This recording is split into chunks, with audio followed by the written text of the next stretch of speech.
Good morning, अस्सलाम वालेकुम। Rising Pakistan में आपको कहेंगे खुश आमदीद। मेरे साथ हैं मोहम्मद शुएब, मेरे साथ है सबीन फारूक। राइजिंग पाकिस्तान में आपको कहते हैं वेलकम। इस दुआ इस उम्मीद के साथ कि आज के दिन का आगाज बहुत अच्छा हो चुका होगा या हो रहा होगा, जैसे कि हमारा हो चुका है सबीन का कॉफी के साथ। आई होम श्योर कि कॉफी है, इट्स कॉफी कॉफी है। सबीन ने कॉफी का स्टार्ट कर दिया कुछ दिनों से और कॉफी का एंजॉय। मैं हमेशा से कॉफी पीती आई हूँ, मतलब कुछ दिनों से मैंने कॉफी का बीच में छोड़ी थी, मुझे लगता है कॉफी छोड़ी हाँ। थी। हाँ, मतलब मैंने ब्लैक कॉफी छोड़ी थी, उसमें हल्का सा शुगर और मैंने मिल्क ऐड करना शुरू कर दिया था। सी ओके ठीक है। ब्लैक कॉफी मैंने छोड़ी थी बिकॉज मुझे पता लगा था उससे एक्नी ट्रिगर होती है और वैसे तो it's good for health, but obviously कुछ लोगों को नहीं सूट कर रही होती, तो मैं उसमें थोड़ा सा, खैर ये भी कोई इतनी हेल्दी चीज़ नहीं है जो मैं पी रही हूँ, बहुत कैलोरीज है इसमें।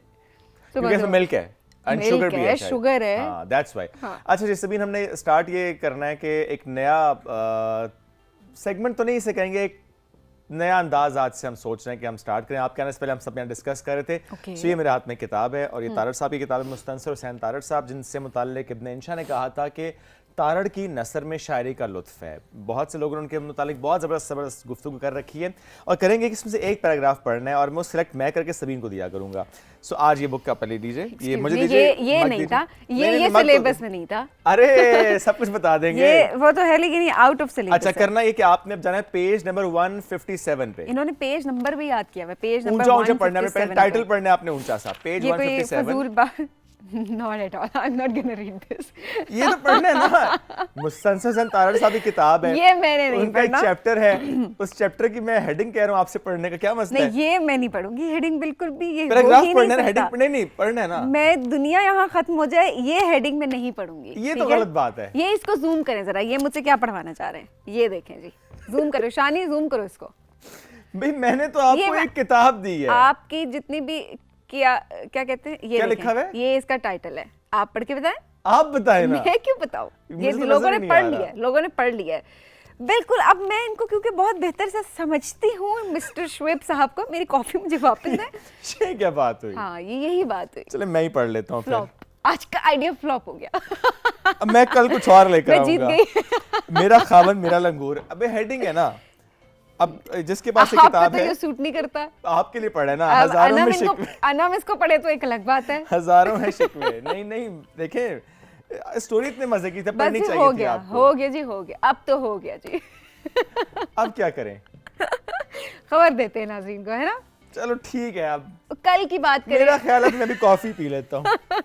आप भी कॉफी पिए। मेरा ख्याल है कॉफी पी लेनी चाहिए, क्योंकि सबीन आज ज्यादा, देखिए कॉफी कितना काम करती है। मैं हमेशा, मेरा माइंड बड़ा एक्टिव होता है और मैं बड़ी प्रेजेंट माइंड। हालांकि कितनी अच्छी स्टोरी थी उसके अंदर। एब्सोल्युटली।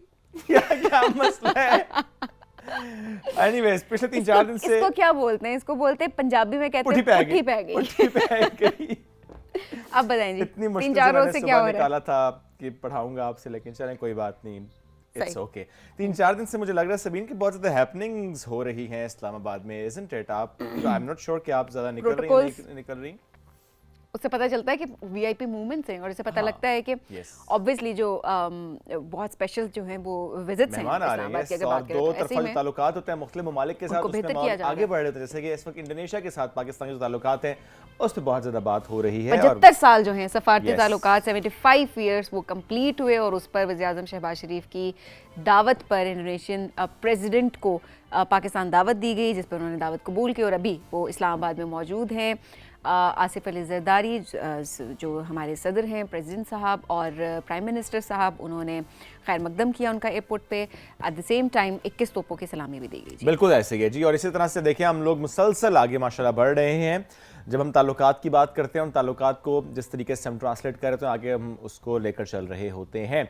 एनीवेज जी, चूँकि आज सबीन ने हमें आउट क्लास कर दिया है तो हम मज़ीद कुछ नहीं कह सकते। ऑब्वियसली आपने एक्सपेक्ट कैसे किया था कि मैं इस ट्रैप में आ जाऊंगी? It was not a trap at all. ये एक जबरदस्त इसमें स्टोरी थी and I wanted you to read that for the audience. Sure. Fine, break ले लेते हैं नाज़रीन, क्योंकि मजीद हम कुछ नहीं कह सकते। Let's take a break. हम वापस आएंगे अपने सेगमेंट्स के साथ और उनसे करेंगे बात, क्योंकि सबीन से बात करने का कोई फायदा नहीं हो रहा। ब्रेक लेते हैं, वापस आएंगे। This is rising Pakistan.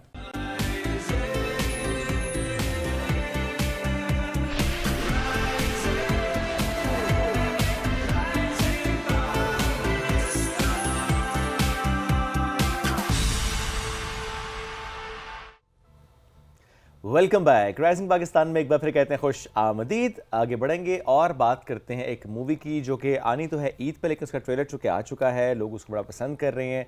Movie है जी राजा रसालू। अब बहुत से लोग, मैक्सिमम लोग शायद नहीं जानते होंगे बिकॉज इट्स अ कैरेक्टर जो कि एक रियल कैरेक्टर जिस पे ये मूवी बनी है, हज़ारों साल पुरानी इसकी तारीख़ है। तो आज हम इस मूवी से मुतालिक भी बात करेंगे, कहाँ कहाँ पे शूट हुई है, कैसे बनी है, कौन कौन इसमें, प्लस जिन्होंने बनाया है उनसे मुतालिक बात करें तो उनका ताल्लुक जो है वो VFX से भी है, प्रोडक्शन से भी है, वो टीवी हो, वो फिल्म हो। This is the first movie by the way जो उन्होंने बनाई है। जो पढ़ा है उन्होंने वो UK से पढ़ा है, सो वो बड़ा इस इंडस्ट्री को समझ भी रहे हैं, जान भी रहे हैं और काम भी कर रहे हैं।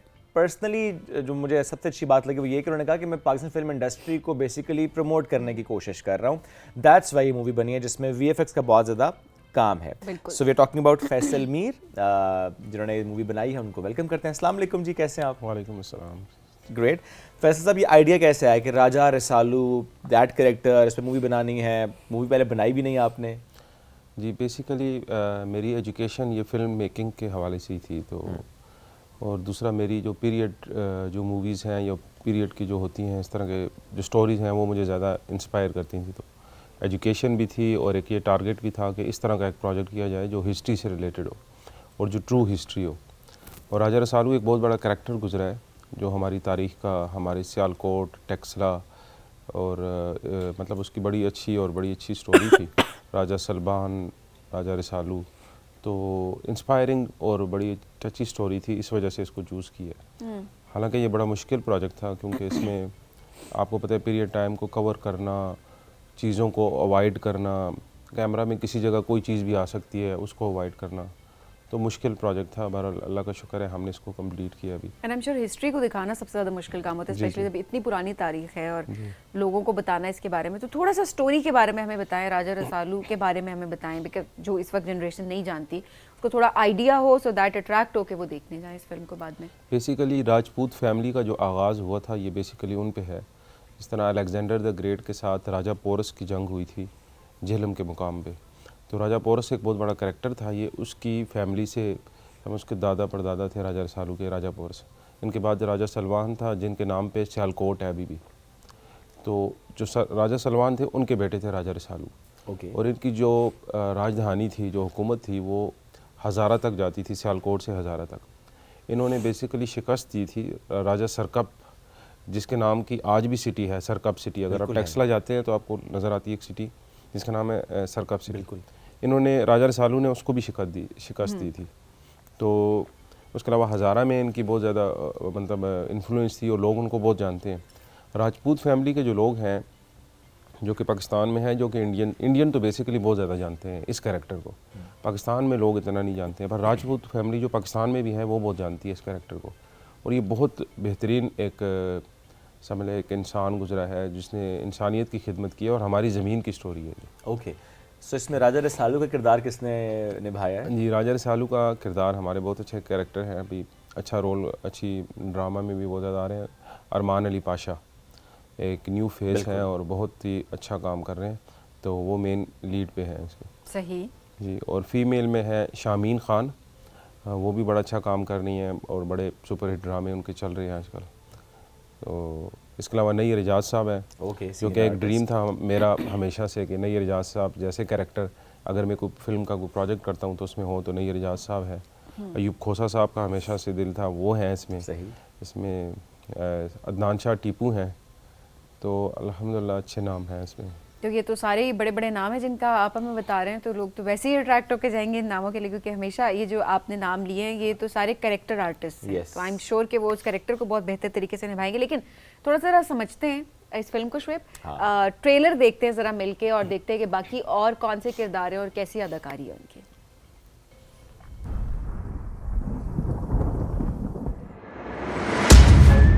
क्या कीजिए महाराज, मेरा इस बेटी के सिवा और कोई नहीं। हम हैं।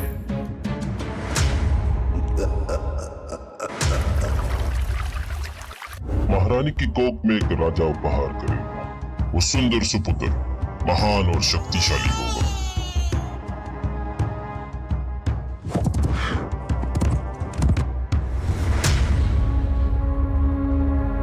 राजा रसालू तुम्हें जाने की इजाजत है। राजा सरकप की राजधानी में राजा रसालू जाएगा। इस खेल में जिंदगी दांव पे लगानी पड़ती है।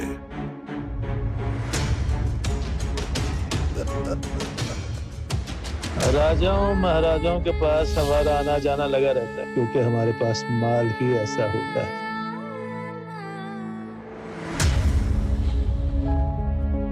डूब जाएंगे आप इन आंखों की गहराई में। करार आ जाएगा इस तन्हाई में। मुसाफिर हूँ, दूर देश से आया हूँ। ये प्यार जो होता है ना, किसी की भी जिंदगी बदल देता है।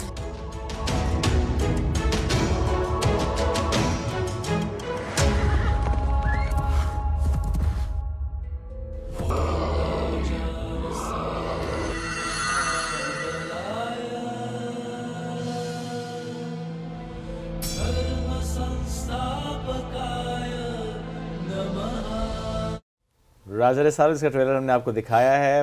It's amazing, from wardrobe to makeup and the locations, everything is so on point. Locations क्या क्या रखी थी?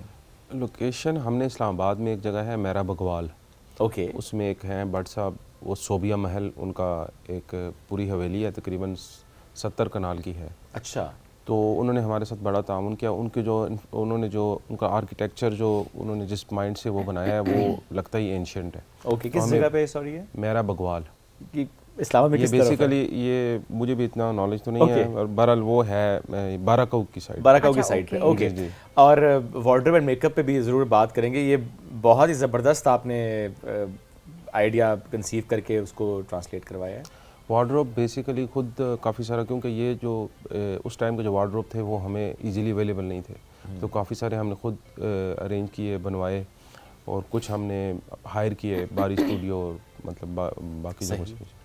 और कितना टोटल टाइम लगा इसकी शूट में?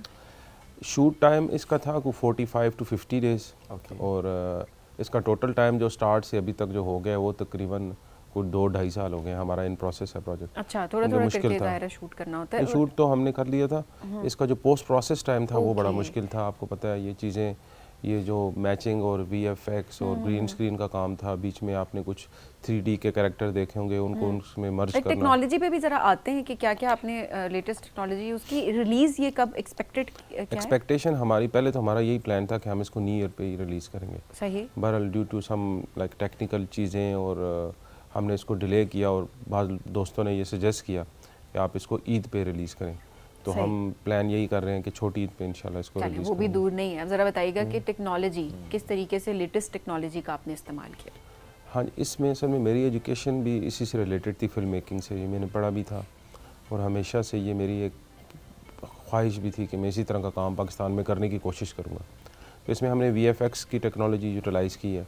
कुछ चीज़ें हमने इसमें बड़ी डिफरेंट थी, जिस तरह के नई एजाज साहब को हमने 360 में शूट किया, पहले पूरा 360 में शूट करके फिर वो कैरेक्टर हमारे पास स्कैन्ड इमेज आ गया, वो हमारे पास 3D में आ गए। अब वो 3D में आए तो हम उनको किसी जगह भी यूटिलाइज़ कर सकते हैं। ओके, हमारे पास उनकी पूरी बॉडी स्कैन्ड 3D में आ गई। ओके। तो उस टेक्नोलॉजी को यूटिलाइज़ किया। एक डिफरेंट सी टेक्नोलॉजी थी पाकिस्तान में। इसे क्या कहते हैं? इसे होलोग्राम कहते हैं? नहीं, इसको 3D स्कैनिंग कहते हैं। 3D ये जो स्कैनिंग स्पेसिफिकली नई रिजाज साहब की जो मैंने बात की है, ये 3D स्कैनिंग है ओके। कि हमने 360 में उनको स्कैन कर दिया, ठीक तो है। उनके बॉडी के हर एस्पेक्ट को हमने और आप किसी grab भी कर लिया। सीन में आप उसे इनकॉर्पोरेट कर सकते हैं। जी जी, लॉन्ग शॉट्स में ज़्यादा चलते हैं, क्लोज में ज़रा सा फिर डिफरेंस आ जाता है। तो अभी तो खैर हमने जब स्टार्ट किया उस वक्त तो AI का इतना नहीं था, अब तो AI भी आ गया, तो काफ़ी सारी मॉडर्नाइजेशन और ये जो आसानी भी आ गई है, आसानियाँ AI भी की आ वजह गई हैं। जी जी वेरी ट्रू। जी। और इस तरह अभी की तो बड़ी हॉलीवुड और बॉलीवुड की मूवीज़ हैं, उनमें आपको अभी AI टेक्नोलॉजी की यूटिलाइजेशन नज़र आ रही है। कितनी सिग्निफिकेंस है इस तरह के किरदारों पे मूवी का बनना, स्पेशली पाकिस्तान के कॉन्टेक्स्ट में?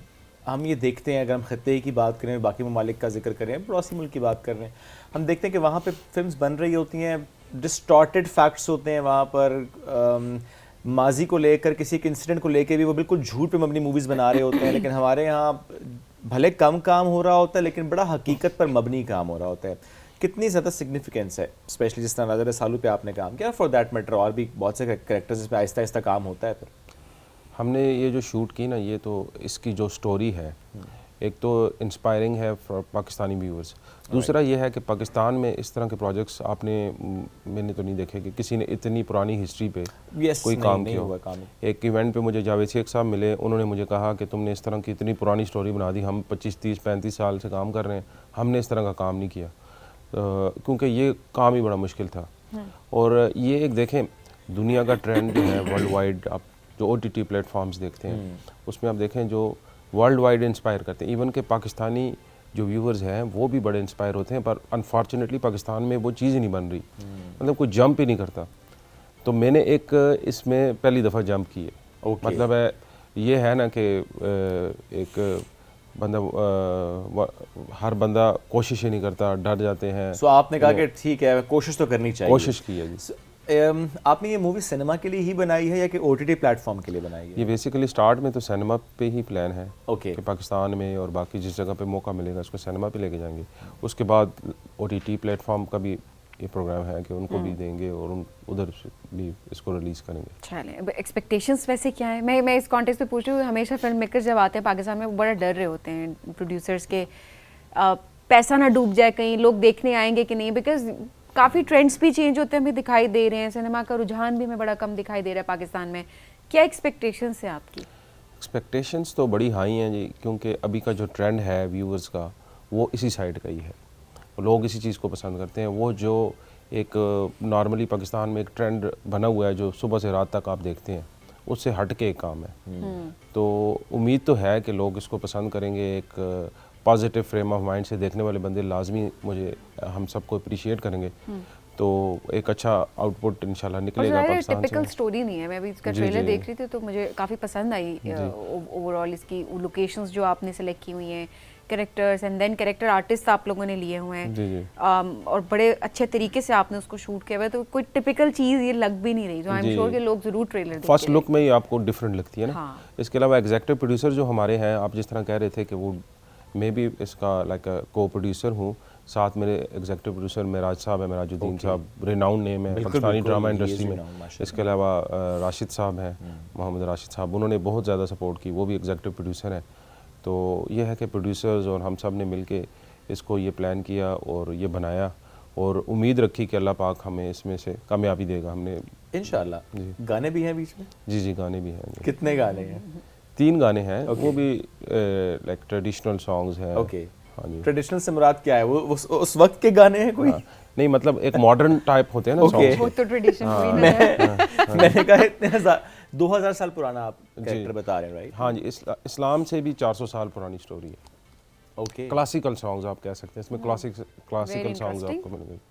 जी, वेरी इंटरेस्टिंग। जिस तरह हमने इससे पहले कहा ना कि राजपूत और उनकी तारीख, क्या ये राजपूत लाजमी देखने जाएंगे? ये पाकिस्तान में भी, इंडिया में भी हमारे सब कॉन्टिनेंट का कल्चर है कि वो कौमियत पे जो है ना वो बहुत ज़्यादा एंगेज होते हैं कौमियत पे।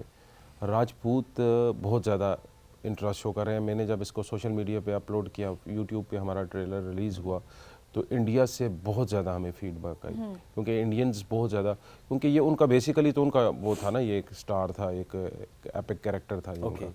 पाकिस्तानियों ने भी बहुत ज़्यादा इसको अप्रिशिएट किया। और खित्ते का कैरेक्टर, तो इसलिए खित्ते में उसको एक पजीराई, क्योंकि ये तो बिफोर पार्टीशन वाली बात है ना, ये तो सब कॉन्टिनेंट का ऐसे गुजरा है जी। अच्छा, और इसमें बजट कितना इन्वॉल्व हुआ? बजट तो हमारा, क्योंकि देखिए पहली मूवी थी, अब इंसान डर भी रहा होता है, एक आपने एक्सपेरिमेंट किया होता है, फाइनेंसेस बहरहाल इन्वॉल्व होते हैं बहुत सारे।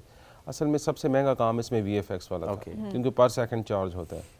नॉर्मल शूट आसान होती है, जो VFX होता है वो ज़रा मुश्किल होता है, एक्सपेंसिव होता है। तो बस यही कोई 3, 3.5, 4 तक हम करोड़ तक हम चले गए इसमें। ओके, वो सबीन वाला सवाल फिर दोबारा कर लेते हैं ना कि इतने लगाने के बाद एक्सपेक्टेशंस क्या है? देखें, जो भी बंदा एक नया काम शुरू करता है तो वो एक उम्मीद पे करता है। सही बात है। हमारी एक उम्मीद है कि हमारी एक चीज़, जिस तरह के टाइटैनिक जब बनी तो सब ने कहा ये क्या बना दिया तुमने, ये दुनिया में किसी ने नहीं देखना। पर वो जब चली तो हमने भी परसों देखी, ये परसों 30वीं दफ़ा देखी होगी। अच्छा, पर कहने का मतलब ये है कि आपने जंप करना मुझे होता है लगा ना। आप कश्ती की बात करें, टाइटैनिक शिप की बात करें। मैं तो कहने लगी थी वो चली, वो डूब गई। हाँ, वो डूब गई, टाइटैनिक तो डूब गई। हम अल्लाह करेगा, अल्लाह की मदद हुई तो हम मूवी की बात हाँ करें, जी, ओके। जी। जबरदस्त। नहीं, आई एम श्योर जिस तरह का काम है, मुझे तो ट्रेलर it's पर्सनली very बहुत different. पसंद आया, बिकॉज मैं बहुत ज़्यादा मूवीज़ नहीं देखती, बट ट्रेलर जो है ना वो अट्रैक्ट कर जाए तो फिर आप मूवी देखने ज़रूर जाते हैं। तो जब भी रिलीज़ होती है तो we would love to watch that. Premiere कहाँ कर रहे हैं? इस्लामाबाद में कर रहे हैं, लाहौर में कर रहे हैं, इस्लामाबाद कराची में में। कर रहे हैं, इस्लामाबाद में कर रहे हैं। और पाकिस्तान के अलावा व्हाट्स योर थॉट कि कहाँ और रिलीज करना चाहेंगे? गल्फ में करेंगे, यूके में करेंगे, कहाँ करेंगे? यूके में है प्लान। ओके, पाकिस्तानी के बाद कम्युनिटी वहाँ भी यूके अच्छी में। खासी है क्योंकि हाँ जी, यूके में है, जिधर इंडियन और पाकिस्तानी कम्युनिटी है वो हमारे टारगेट्स में है ओके। कि स्टेप वाइज हम इंशाल्लाह इसको बाहर सीने लेके प्लान है फिर आप गल्फ का भी, फिर कनाडा का भी, जी। फिर यूएस का भी, यूके तो फॉर श्योर आपका प्लान है बिकॉज आप वहाँ पे रहते हैं और आपका अभी इस वक्त और किसी प्रोजेक्ट पे भी काम करें हैं कि नहीं बस ये मूवी बना ली है, अब इसकी ज़्यादा मार्केटिंग पे काम हो रहा है? अभी फिल वक्त तो मार्केटिंग वगैरह पे ही हम इस पे लगे हुए हैं। बहरहाल प्रोजेक्ट ये फिनिश होगा तो उसके बाद 3-4 हमने पहले से पाइपलाइन में रखे हुए हैं, इसी टाइप के ही हैं। ओके। हाँ जी, वो कोई प्यार मोहब्बत वाली कहानियाँ नहीं है, इसी तरह की हिस्ट्री को हम हिस्ट्री में भी उजागर तो प्यार मोहब्बत सब वो तो पिछली फिल्में वहाँ निकाल के मार देखे धाड़ ना। ज़्यादा थी। हाँ ऐसे लेकिन वो मकसद एक ही होता था उसके पीछे भी। आप निकाल के देखिए पुरानी फिल्में, हाँ जी, मतलब लिटरली जो आपको हिस्ट्री नजर आएगी एंड लोग एंजॉय करते थे। देखिए हर एरा की जब हम बात करते हैं ना, उसका एक कल्चर और उस अवाम का, उस जनरेशन का एक इंटरेस्ट होता था, तो ये बड़ा इंपॉर्टेंट है। तो आपके लिए क्या ये चैलेंजिंग है अभी कि आज के दौर में जिस तरह बड़ा फास्ट दौर है, जेन जी है, ज़्यादा सिनेमा जाने वाली ये वाली जनरेशन है हमारी, जिसको हिस्ट्री में ऐसा कोई इंटरेस्ट हमें दिखाई नहीं दे रहा होता अपेरेंटली। जी जी। तो इसमें व्हाट डू यू एक्सपेक्ट कि लोग इंटरेस्ट उस तरीके से लेने वाले हैं? बिल्कुल, आप नेटफ्लिक्स की सीरीज़ उठाएं, ठीक है, वो बड़ी एग्जांपल है आपके लिए। अमेज़ॉन प्राइम पे आप देखें, हमारे जो यूथ है वो क्या देखती है, ठीक है, वो इंस्पायर होते हैं, इस तरह की चीज़ें वो देखते हैं। पर जब लोकली अवेलेबल नहीं होती तो वो फिर इंटरनेशनल कंटेंट ही देखते हैं, क्योंकि लोकल है ही नहीं है। तो ये इसमें डाउट ही नहीं है मुझे कि ये लोग पसंद नहीं करेंगे या देखेंगे नहीं, ठीक है, ये ज़रूर देखेंगे लोग। अब लोकल एक चीज़ अवेलेबल नहीं थी, उन्होंने नहीं देखी, अब लोकली एक अवेलेबल होगी तो वो लाजमी देखेंगे। और बाकी भी देखें, उसके लिए क्या कर रहे हैं लैंग्वेज के पर्सपेक्टिव से? डबिंग का कोई सोचा है आपने? हाँ जी, और लैंग्वेजेस में भी मे बी? जी जी, अभी तो बड़ा इजी है हमारा। हाँ, बिल्कुल easy प्लान है कि हम इसको डब भी करेंगे डिफरेंट लैंग्वेजेस में, क्योंकि ये बेसिकली कल्चर है गंधारा का, टेक्सला, एंशियंट टेक्सला का एक कल्चर है। तो आपको पता है ये गंधारा तहजीब और हिंदुइज़्म वाली तहजीब ये टच करती है सब कॉन्टिनेंट एंड चाइना, सही, इन दोनों के साथ इंगेज्ड है ये। तो ये उन दोनों कल्चर्स में किसी हद तक वो हो सकती है। और आपको लगता है कि इससे हम पाकिस्तान में बिलखुसूस जो एक एस्पेक्ट है रिलीजियस टूरिज्म का, उसको भी प्रमोट कर सकते हैं? बिकॉज जिसमें आप दिखा रहे होंगे एबटाबाद के आसपास की साइट्स, बिकॉज वहाँ पे आर्कियोलॉजिकल साइट्स बहुत ज़्यादा हैं, टेक्सला इटसेल्फ वहाँ पे बहुत ज़्यादा साइट्स हैं जो कि अच्छी प्रिजर्व भी की हुई हैं, तो वहाँ पे विज़िट करना भी खासा आसान होता है। जो कि पाकिस्तान बहुत फोकस भी करता है इस पर कि हम रिलीजियस कम्युनिटीज़ को एंगेज करें, और वो रिलीजियस टूरिज्म पे हम लोग काम कर भी रहे हैं। So this movie is the step towards that, जो कि सपोर्ट करेगी। एक वन ऑफ द स्टेप ये भी है हमारा, एक टारगेट ये भी है कि दुनिया को ये बताया जाए कि पाकिस्तान एक मल्टी फेथ को वैल्यू करने वाला मुल्क है। देखें, इसमें हिंदुइज़्म भी है, हिंदुइज़्म भी बेसिकली इसी ज़मीन की एक वो है ना, इससे हम इग्नोर तो नहीं कर सकते। इसी तरह टेक्सला की तहजीब है। अभी तक मुझे ये बताएं कि टेक्सला की तहजीब में किसी ने कोई छोटी सी शॉर्ट फिल्म भी नहीं बनाई होगी पाकिस्तान में। इंडियंस कर रहे हैं, उन्होंने मोहनजोदाड़ो पे मूवी बना दी, पाकिस्तान में किसी ने जंप ही नहीं किया, किसी ने ट्राई ही नहीं की, ठीक है। इसमें टेक्सला की तहजीब आपको नज़र आ रही है। इस तरह की चीज़ें ज़रूर बननी चाहिए। पूरी दुनिया अगर बना रही है तो हम नहीं बना रहे तो फिर हम में और जो फुकदान है। हमारे पास तो ओनरशिप है उसकी, हमें तो ज़्यादा हम काम तो करना चाहिए। हाँ जी, हम तो हम ओनर्स तो हैं, कस्टोडियंस हैं उसके, यही वी शुड वर्क एक्चुअली। हम क्यों नहीं करते? क्योंकि हम डर गए हैं। हम इसलिए नहीं करते क्योंकि ये इसको कवर करना मुश्किल, थोड़ा काम मुश्किल है। मुश्किल है। दैट्स व्हाई थोड़ा कम काम हुआ है, बट आई एम श्योर काम हो रहा है। देखिए, इधर इजी काम बहुत आसान है कि आपने एक ही घर में सारी फिल्म बना के तो रिलीज कर दी, ठीक है। ड्रामे भी ऐसे हाँ जी, ड्रामे भी आप देख लें, ड्राइंग सुबह रूम से में बस रात पूरा पूरा ड्रामा बन सुबह जाता है। से रात तक यही काम है कि एक ही कमरे में, एक ही घर में पूरा ड्रामा शूट किया और दुनिया में किया और मिलियन बिलियन व्यूज़ भी ले लिए और दो देख भी रहे हैं। तो ये काम जो बड़ा मुश्किल है, जब आपने 20-30 लोकेशंस पे शूट करनी है और अवॉइडेंस इतनी ज़्यादा है, सबसे मुश्किल ये है कि आपको किसी भी सीन में कोई बल्ब नज़र आ गया, कोई टावर नज़र आ गया, कोई तार नज़र आ गया, आपने उसको अवॉइड करना है। वो पोस्ट प्रोडक्शन में वो कितना टाइम लेगा, तो टेक्निकली ये बड़ा मुश्किल काम है, इसलिए इस पे जंप ही नहीं कोई नहीं करता। सही बात है। हाँ जी। तो इस पूरी शूट में सबसे डिफिकल्ट सीन कौन सा रहा शूट करने के पर्सपेक्टिव से? इसमें एक मॉन्स्टर दिखाया गया, आपने देखा होगा। बिल्कुल देखा है। हाँ जी। अब ये मैक्सिमम लोग समझेंगे यार ये तो कोई पता नहीं कौन सी फेरी टेल स्टोरी इन्होंने निकाल दी है। बहरहाल ये आप हिंदुज़म की किताबों में पढ़ेंगे कि इस तरह के बेसिकली इस्लाम में भी आपको नज़र आएगा कि हज़रत मूसा अलैहिस्सलाम के दौर में भी इस तरह जाइंट्स थे। ठीक है, कुरान शरीफ में भी जिक्र है इस तरह के जाइंट्स थे। तो ये कोई मावराए वो नहीं है कि ये थे ही नहीं। तो ये जो हमारा ये कैरेक्टर था, इसको बनाना, इसको रियलिज़म के साथ मैच करना और दिखाना, ये एक बड़ा हमारे लिए, उसमें एक फ़ाइट सीक्वेंस भी था, उसको अचीव करना एक रियल कैरेक्टर के साथ हमारे लिए एक बड़ा चैलेंजिंग था। तो वो एक और इसमें लिटरेचर की अवेलेबिलिटी थी, बिकॉज 2000 साल पुराना किरदार, उसके हवाले से आपके पास इनफ लिटरेचर का मौजूद होना। जी, हिंदुओं की किताबों में बेपनाह जगह पे इसका जिक्र है। पाकिस्तान में एक ही इदारा है अजोका थिएटर जिसने इसको कवर किया। राजा रसालू पे एक उन्होंने वो जो स्टेज पे उन्होंने ड्रामा जो है वो किया। इसके अलावा पाकिस्तान में कोई काम नहीं है इस पर किसी किस्म का। बहरहाल जो अंग्रेज़ का दौर था उसमें इस पर किताबें लिखी गई हैं। हिंदुओं की बेतहाशा किताबों में राजा रसालू का जिक्र है।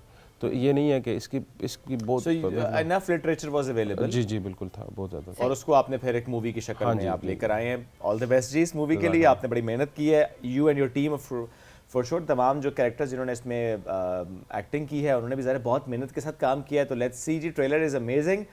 छोटी ईद पे आप इंशाल्लाह रिलीज़ कर रहे हैं। प्रीमियर होगा इस्लामाबाद में, बाकी शहरों में भी, और उसके बाद इंशाल्लाह पूरी दुनिया तक लेकर जाने का आपका इरादा है। Thank you very much and all the best for that Faisal साहब। नाज़रीन, हमें बढ़ना है अब एक ब्रेक की तरफ। ब्रेक से वापस आएंगे, रहिए साथ। ये है राइजिंग पाकिस्तान।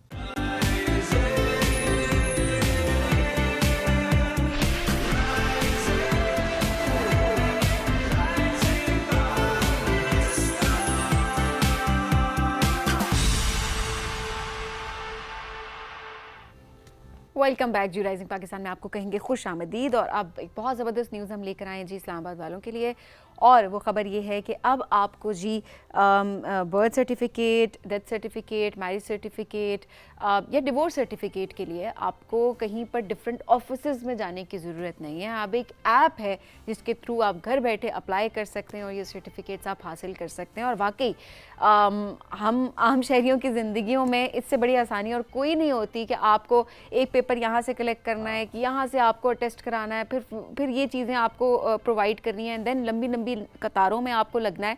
अब दुनिया भी आगे बढ़ी है और हमें भी उसके साथ आगे बढ़ना है, और वी आर सो हैप्पी कि इस तरह का ये स्टेप लिया गया। एब्सोल्युटली। मेट्रोपॉलिटन कॉर्पोरेशन इस्लामाबाद और नादा के दरमियान ये MOU साइन हुआ कुछ दिन पहले, और उसके बाद अब सर्विसेज लेना खासा आसान हो गया है। सिस्टम ऑलरेडी जो मौजूद था उसके साथ लिंक हो गया MCI। और आज इस मौजूद पर हम बात भी करेंगे कि पहले क्या हो रहा था और अब क्या हो रहा है, कितना डिफरेंस क्रिएट होगा, कितनी आसानी, कितनी सहूलत आएगी शहरियों के लिए। इस पर बात करेंगे chief officer metropolitan corporation Islamabad doctor Anam Fatima is with us. उनसे करते हैं गुफ्तगू। अस्सलाम वालेकुम जी, कैसे हैं? So good to have you doctor साहिबा। पहले तो बताएंगे CRMS ऑलरेडी एक ऐप मौजूद है नादरा की, राइट?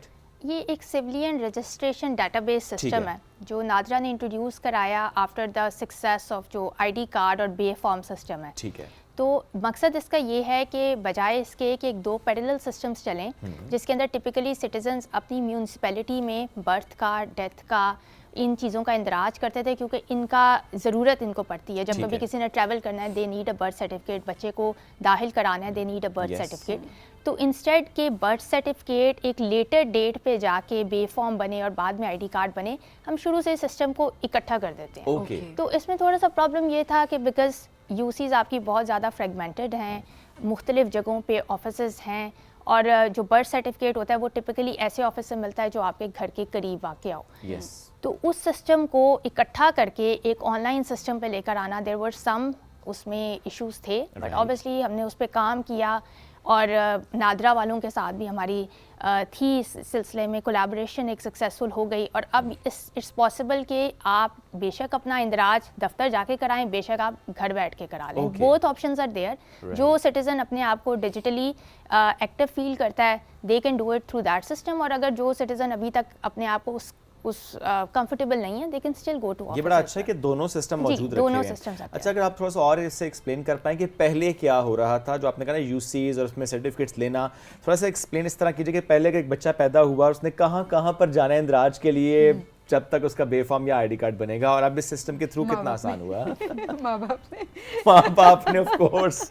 पहले सिस्टम यही था कि आपने अपने पेरेंट्स का जो शनाख्ती कार्ड है और जो हॉस्पिटल की पर्ची होती है, जो स्लिप होती है, वो लेकर आना होता था अपने यूसी के दफ्तर में, और आपके 2 चक्कर टिपिकली लग जाते थे। एक में आप इंदराज कराते थे, दूसरे में आप उसकी वेरिफिकेशंस वगैरह कराते थे।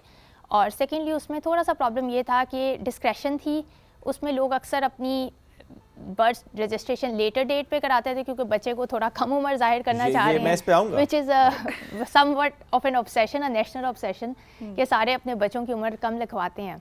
तो वो चीज़ डिस्क्रेशन ख़त्म हो गई। अब तो ये ऑप्शन मौजूद है कि आप हॉस्पिटल में जहाँ पे बच्चा पैदा हुआ है वहीं पे उसका रजिस्ट्रेशन हो जाती है, so that you do not change it at a later date. NADRA का सिस्टम उधर भी मौजूद है, जो बिल्कुल बिल्कुल इस्लामाबाद के मेन हॉस्पिटल्स के अंदर नादरा का डेस्क मौजूद है, वहीं पे इंदराज हो जाता है। सेकेंडली ये जो बर्थ सर्टिफिकेट का इंदराज है, डेथ सर्टिफिकेट का भी पहले ये होता था कि हॉस्पिटल से आपने सेपरेट डेथ सर्टिफिकेट ऑब्टेन किया and then you had to come to offices, और उसके अंदर आपके टिपिकली वही बात है कि 2 चक्कर लगते थे। फर्स्ट में आपको पता चलता था कि क्या क्या डॉक्यूमेंट्स आपने देने हैं, सेकंड में आपको आके वेरिफिकेशंस करानी पड़ती थी। तो वो सारा जो प्रोसेस है उसका एक तो टाइम शॉर्ट हो गया, दूसरा उसमें से जो डिस्क्रेशन का यूज़ था कि वो आगे पीछे करवा लेना, बेनिफिट्स लेने के लिए डेथ सर्टिफिकेट को आगे पीछे करवा लेना, वो चीज़ें कम हुई हैं। Eliminate I wouldn't say, क्योंकि digital system alone is not enough to cut down on all the unfair practices। उसके साथ आपको चाहिए होती है विजिलेंस चाहिए होती है, लेकिन उससे कम हो जाती हैं और इंसेंटिव भी कम हो जाता है। और थर्डली ऑब्वियसली एक सिटीज़न के लिए कन्वीनियंस आ गई है। वो बंदा जो ऑफिस विजिट नहीं करना चाहता, which most of the Islamabadis do not want to visit and we don't want them, मतलब वी आर बहुत वेलकम है सारे citizen. It just creates a lot of problems जब आपके सारा सिटीजन एन मास आता है। और फिर ये भी होता है कि अच्छा डिवाइड हो गया है तो फिर आपको एक जगह पे वो प्रेशर, आप बर्डन फील नहीं कर रहे होते। दैट टू बिल्कुल आपने सही कहा। तो उससे ये है कि सिटीज़न के लिए भी ईज़ हो गई है और हमारे लिए भी किसी हद तक ईज़ हो गई है, और वो जो अनफेयर प्रैक्टिसेस हैं वो काफ़ी हद तक कम हो गई। ये इसलिए भी ज़रूरत है, जो इस्लामा की ट्रैफिक इस वक्त हो चुकी है ना, मैं तो वैसे भी कहता हूँ कि जहाँ जहाँ पे काम आपका घर बैठ के फ़ोन से हो सकता है तो प्लीज़ डू दैट। जाने की ज़रूरत नहीं है ऑफिस के बाहर, पार्किंग में वैसे Shoaib on a lighter note, मतलब हम अक्सर ये ट्रैफिक तो हर शहर की ऐसी है। कराची की ट्रैफिक देखें, हम लाहौर की ट्रैफिक देखें। मसला ये है कि देखो हम कंपेयर करते थे ना पहले कि जी इस्लामाबाद की ट्रैफिक बड़ी मैनेज्ड है, यहाँ पे इस तरह की पॉपुलेशन नहीं थे इसके, नहीं पॉपुलेशन भी इतनी नहीं थी ना। पॉपुलेशन तो खैर मैंने नहीं इसका अभी तक कोई रिसर्च वगैरह देखी नहीं। तो इस्लामाबाद आप ये देखें ना कि आज से अगर 10-15 साल पहले की पॉपुलेशन आप देखें और आज की पॉपुलेशन देखें तो इट्स अ ह्यूज डिफरेंस। आप देखें लोगों ने माइग्रेट किया है 15 साल के बाद तो नहीं अरे लोगों ने माइग्रेट किया ना, लोगों ने माइग्रेट किया इस्लामाबाद की तरफ। दैट्स व्हाई इस्लामाबाद की पॉपुलेशन में हम देख रहे हैं कि एक चेंज आया है। कराची में जाहिर है करोड़ों की आबादी का शहर है। एक चीज़ और जो मैं मेंशन करना चाहूँगी, कुछ कॉन्सर्ट्स जो अभी आजकल हो रहे हैं, कुछ वीडियोस सर्कुलेट कर रही हैं, वाकई ये जो एक चेंज है शुएब, ये बड़ा ही अजीब सा चेंज हम लोगों को फील हो रहा है। इट्स बिकॉज किस तरीके से अवाम वहाँ पर मौजूद है, कोई डिस्क्रिमिनेशन यहाँ पे नहीं हो रही, कोई ये बात नहीं कर रहा कि पता नहीं कहाँ से आगे, पूरा मुल्क हमारा अपना मुल्क है, कोई कहीं पे भी जा सकता है, कोई किसी शहर को किसी जगह को ओन नहीं करता। हम सब पाकिस्तानी और पूरे पाकिस्तान की ओनरशिप पाकिस्तान की आवाम के पास है।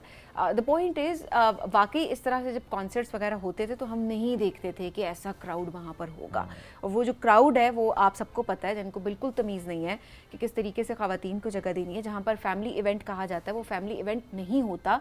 अब आपको 10 दफ़ा सोचना पड़ रहा होता है जाने से पहले कि अच्छा ये फ़लाना इवेंट कहीं पे हो रहा है तो ये क्या ये फैमिली इवेंट होगा, फैमिली को ले जाया जाए ना ले जाया जाए। तो वाकई जब आप पॉपुलेशन की बात करें शुएब, उसी पर्सपेक्टिव से अगर देखा जाए तो वाकई बहुत सारी चेंजेस हम ओवरऑल देखते आ रहे हैं। दैट्स व्हाई मैंने कहा ना कि फिर अगर घर बैठे काम हो सकते तो प्लीज स्टे एट होम। अगर रिक्वायर्ड नहीं है बाहर जाना तो मत जाएं। एक तो आप गाड़ी निकालेंगे, आप जाएंगे, आपका टाइम भी लगेगा, आपकी एनर्जी भी लगेगी, आप एनवायरनमेंट को भी पोल्यूट करेंगे।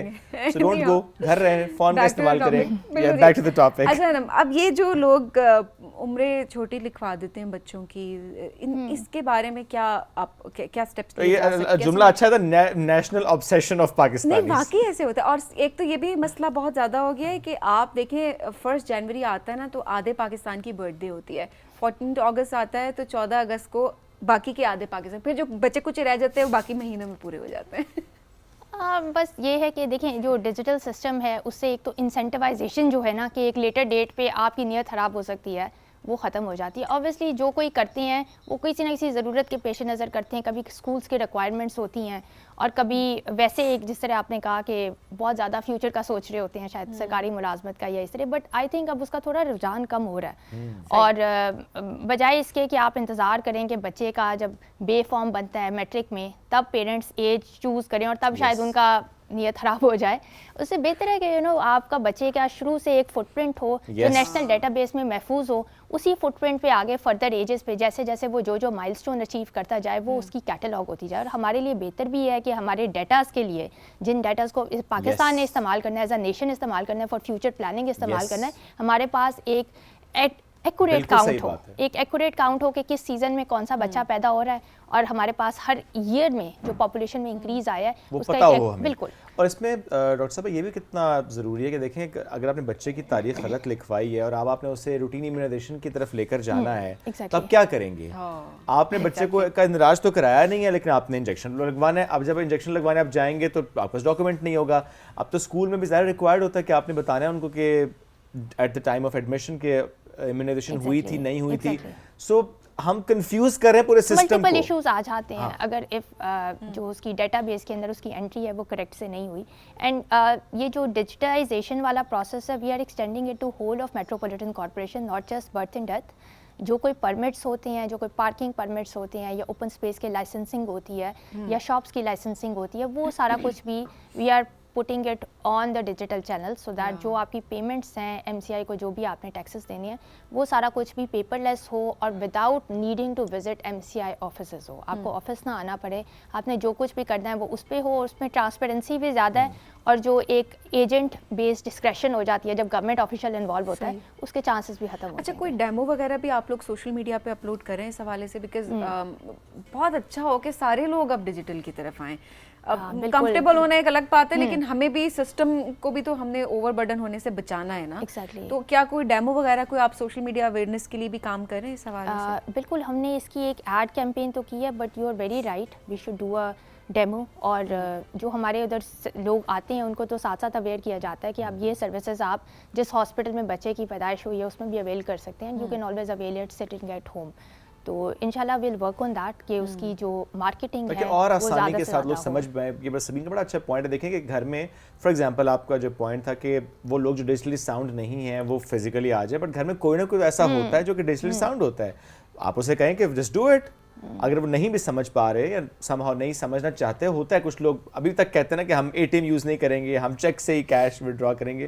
There are people around us जो कि अभी तक कंफर्टेबल नहीं होते सिस्टम से। It is okay, which is okay. सबीन नहीं है ना, सबीन देखे उनकी एज है, वो नहीं अब उसमें समझ आती है तो दैट मैटर वो नहीं करना चाहते, इट्स ओके। लेकिन घर में कोई ना कोई होगा, अब नई जनरेशन है उनको आता है तो वो कर सकते हैं। बल्कि अगर आपको कोई सवाल भी है, अगर आप इस्लामाबाद के शहरी हैं, इस सिस्टम को लेकर, इस पूरे मैकेनिज्म को लेकर, if you have a question, doctor साहब आज till the end of the show हमारे साथ हैं तो आप हमें कोई सवाल भी कर सकते हैं। आप हमें मैसेज कीजिए, हम सवाल डॉक्टर साहब के सामने रखेंगे ताकि वो जवाब दे एंड देन आपके सामने। इनफैक्ट कोई भी क्वेश्चन है इस हवाले से भी हम देखें, सीएसएस से मुतालिक बात करना चाहते हैं बिकॉज पहले अब आई थी डॉक्टर हमारे पास और हमने बहुत ज़्यादा इनसे बातचीत भी की थी, तो आज हमने सोचा कि सिस्टम के बारे में स्पेसिफिकली बात करेंगे। लेकिन आपके पास अगर कोई भी क्वेश्चन है आप वो भी शेयर कर सकते हैं, या जो डिस्कशंस हम कर रहे हैं इस सेगमेंट से रिलेटेड कोई भी आप कमेंट करना चाहते हैं, आपकी कोई सजेशन है तो वो आप जरूर शेयर करें। हमारी सोशल मीडिया टीम जरा एक्टिव हो जाए जल्दी से। हमें कोई अगर काम फंसा है तो भी बताएं, लेकिन सिफारिश वाला कोई चक्कर नहीं है। काम अगर लेजिट होगा तो हाँ, काम ये वाला कि आपको गाइडेंस के पर्सपेक्टिव हम कहेंगे मैं इधर आ गई। ये होता है आप डॉक्टर साहब, ये होता है कि बहुत जान पहचान वाले लोग या जान पहचान वालों के जान पहचान के लोग राब्ता करते होंगे, वो हमारा फलाना काम जरा करा दें। जो अगर आप कहते होंगे ये काम, एक तो ये मेरा एम्बिट भी नहीं है ये, और ये मतलब ये क्यों करवाना है मैंने काम, क्योंकि बड़ा कॉमन, ये भी हमारी एक ऑब्सेशन है ना कि कोई काम अगर आपका सारे डॉक्यूमेंट्स पूरे हैं, सब कुछ है, तब भी आप कहेंगे जरा कॉल तो करवा दो उसको ये काम करने के लिए। नहीं, दिस इज, ये तो सरकारी ऑफिसर्स के साथ दिस इज एक्सपेक्टेशन कि अगर कोई आपका दोस्त है तो they will look out for you. बात वही है कि ह्यूमन एलिमेंट चूँकि ज़्यादा है, फाइल्स मूव करती हैं, तो लोगों को होता है कि शायद normally people ask for their जायज़ काम, उसको थोड़ा वो तेज़ करवाना या उसको थोड़ा सा VIP लेवल पे डील करवाना, वो करवाना चाहते हैं। तो normally people don't ask for illegal work, बस वो ये होता है कि तेज़ करवा दें, जल्दी करवा दें। लेकिन डॉक्टर साहब ये क्यों है? अच्छा, मुझे समटाइम्स मुझे इससे इरिटेशन भी हो जाती है। एक नॉर्मल प्रोसेस है, एक नॉर्मल काम है, उसके लिए भी कॉल आ जाती है, वो यार प्लीज़ किसी को कॉल तो करो कि वो ज़रा काम हो जाए, जल्दी हो जाए। जल्दी क्यों कराना है? अपने ड्यू टाइम पे होने में इशू क्या है उस काम को, जो कि एक पूरा प्रोसेस है, लेट्स फॉलो इट ना, व्हाई नॉट? बस दैट्स देखें, ये हर किसी के काम की उस पर नोयत पे डिपेंड करता है। Sometimes people are in a lot of urgency, और कई दफ़ा उनकी अर्जेंसी जायज़ भी होती है, बट वो पब्लिक ऑफिस की एक ये रवायत है, तो you get used to it. जो हाँ। अच्छा, ये ऑब्वियसली इससे जाहिर सी बात है मेंटल हेल्थ भी बड़ी इफेक्ट होती होगी ओवरऑल काम के पर्सपेक्टिव से, अगर प्रेशर को लेकर बहुत सारी चीजें चल रही होती है उनको लेकर, कि फलाने ने कॉल किया, उसे काम भी करना है। कॉल की काम, या ओवरऑल भी हम अगर बात करें तो हम अक्सर ऑफिसर्स के देख रहे होते हैं कि मेंटल हेल्थ उनकी इफेक्ट होती है। आप क्या करती हैं इसके लिए? डिपेंड करता है। आई थिंक पाकिस्तान में you get use to it. Public sector का एक अपना पेस है, प्राइवेट सेक्टर का एक अपना पेस है। हमारा ये है कि हमारे वीकेंड्स नहीं होते, but at the same time the kind of respect you get in public sector it's unmatched anywhere in the world. और जो आप कोई काम करते हो उसका जो आपको असर है वो सामने नज़र आता है। You know, if you add some value to any system that you have worked in, तो you see the results right away. And people जो हमारे मैं आई वर्कड इन तहसील्स, मैंने पंजाब में काम किया, कमालिया में, फतेहजंग में, छोटे शहरों में पर्टिकुलरली। वहाँ पर अगर आप कुछ भी नया करते हो या कुछ भी बेहतरी लाने की कोशिश करते हो उन लोगों की लाइफ में, तो the kind of regard they give you, that is like that is the ultimate joy of working in public sector. उस चीज़ को कोई चीज़ मैच नहीं करती, तो that takes care of the mental health. Absolutely, आपको इतना सुकून मिल जाता है उससे कि आप कहते हैं कि फाइन, अगर थोड़ा स्ट्रेस था भी तो मैनेज्ड है। डॉक्टर साहब, 7 हम छोटी सी ब्रेक की तरफ बढ़ने हैं, हम ब्रेक की तरफ जा रहे हैं, ब्रेक से वापस आएंगे, हम इस डिस्कशन को कंटिन्यू करेंगे और आपके सवाल जो आ रहे हैं वो भी हम डॉक्टर साहब के सामने रखेंगे। स्टे विद अस, ये है राइजिंग पाकिस्तान।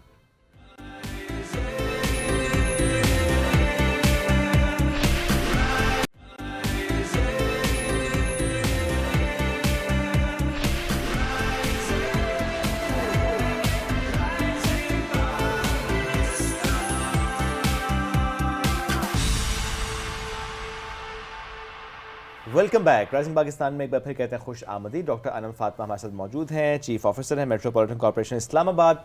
इसके साथ इजाफी चार्ज भी है उनका, एंटी इंक्रोचमेंट को भी वो देख रही हैं, तो उनसे ज़रा इससे मुतालिक भी राय ले लेते हैं कि इस वक्त इस्लामाबाद में इंक्रोचमेंट के पर्सपेक्टिव से क्या काम हो रहा है। डॉक्टर साहब, इस्लामाबाद में जनरली तो ये राय यही है कि अच्छा उस तरह की इंक्रोचमेंट्स के इशूज़ नहीं हैं, बट क्या वाकई हैं? डिपेंड करता है। पर्टिकुलरली जो आपके हमारे जो यूसी एरियाज़ हैं, जो रूरल इस्लामाबाद है, उसके अंदर इशू आता है। फिर हमारी कुछ आबादियां हैं ऐसी जो इलीगल हैं, वहाँ पे लोगों को यू हैव टू रेस्ट्रिक्ट कि उन एरियाज़ में कंस्ट्रक्शन ना हो। और उसके लिए जो सिस्टम हम यूज़ कर रहे हैं कि पहले एक सिस्टम होता था कि शिकायत आई, शिकायत पे एक्शन हुआ। व्हाट वी डू इज़ के जो जियो सैटेलाइट इमेजरी है उससे हमने एक गवर्नेंस यूनिट अपना बनाया हुआ है। तो भी बेस्ड ऑन दैट, अगर हमें नज़र आती है कि राइट ऑफ वे में इधर कंस्ट्रक्शन स्टार्ट हुई है या राइट ऑफ वे में किसी ने कोई अपना स्ट्रक्चर लगाया है, तो we take action on that. तो उससे थोड़ा सा ये है कि सिस्टम ट्रांसपेरेंट हो गया है। और पर्टिकुलरली जो एक कॉन्सेप्ट होता था कि इसकी शिकायत हुई, इसके अगेंस्ट एक्शन हुआ, इसके अगेंस्ट नहीं हुआ, तो वो एक्शन यूनिफॉर्म होता है। अगर राइट ऑफ वे की एंटी इंक्रोचमेंट किसी एक सड़क की हो रही है तो that would be uniform.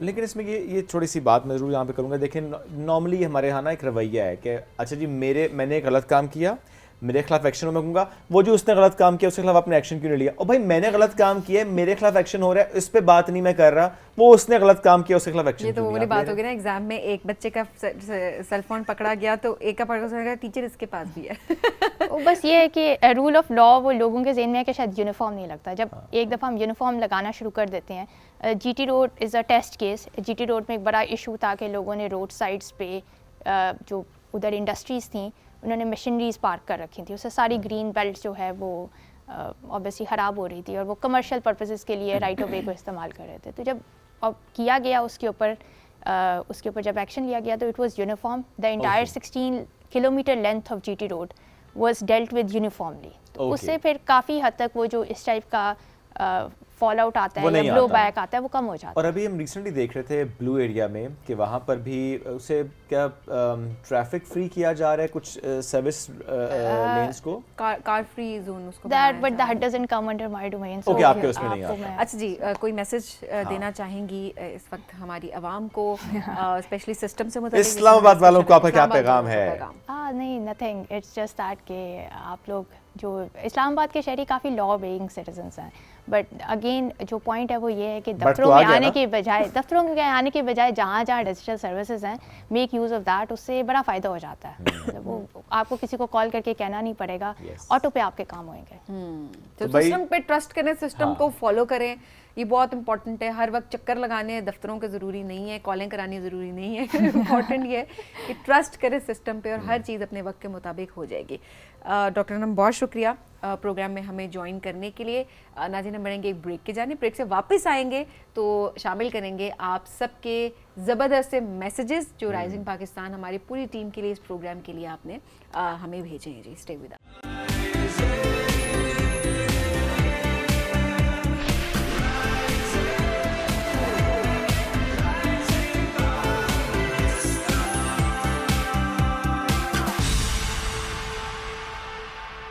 Welcome back. Rising Pakistan में एक बार फिर कहते हैं खुश आमदीद। इससे पहले कि पैगाम शामिल करें, एक छोटा सा सवाल और कर लेते हैं सबीन से।